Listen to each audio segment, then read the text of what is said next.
এই মধুর কৃষ্ণ নাম গাইতে ভুলো না, এই মধুর হরি নাম গাইতে ভুলো না।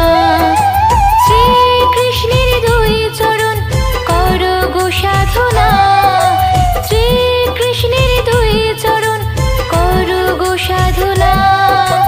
মধুর হরি নাম গাইতে ভুলো না, এই মধুর হরি নাম গাইতে ভুলো না।